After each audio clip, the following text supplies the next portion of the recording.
অমলকান্তি আমার বন্ধু। স্কুলে আমরা একসাথে পড়তাম। রোজ দেরি করে ক্লাসে আসতো, পড়া পারতো না। শব্দরূপ জিজ্ঞাসা করলে এমন অবাক হয়ে জানালার দিকে তাকিয়ে থাকতো যে দেখে ভারী কষ্ট হতো আমাদের। আমরা কেউ মাস্টার হতে চেয়েছিলাম, কেউ ডাক্তার, কেউ উকিল। অমলকান্তি সেসব কিছু হতে চায়নি, সে রোদ্দুর হতে চেয়েছিল। ক্ষান্ত বর্ষণ, কাক ডাকা বিকালের সেই লাজুক রোদ্দুর, জাম আর জামরুলের পাতায় যা নাকি অল্প একটু হাসির মতন লেগে থাকে।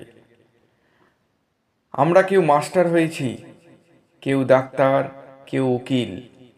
অমলকান্তি রোদ্দুর হতে পারেনি।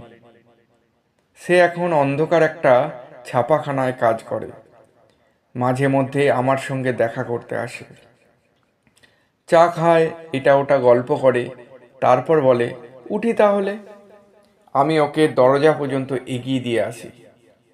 আমাদের মধ্যে যে এখন মাস্টারি করে, অনায়াসে সে ডাক্তার হতে পারত। যে ডাক্তার হতে চেয়েছিল, উকিল হলে তার এমন কিছু ক্ষতি হতো না। অথচ সকলেরই ইচ্ছে পূরণ হলো, এক অমলকান্তি ছাড়া। অমলকান্তি রোদ্দুর হতে পারেনি। সেই অমলকান্তি রোদ্দুরের কথা ভাবতে ভাবতে ভাবতে ভাবতে সে একদিন রোদ্দুর হতে চেয়েছিল।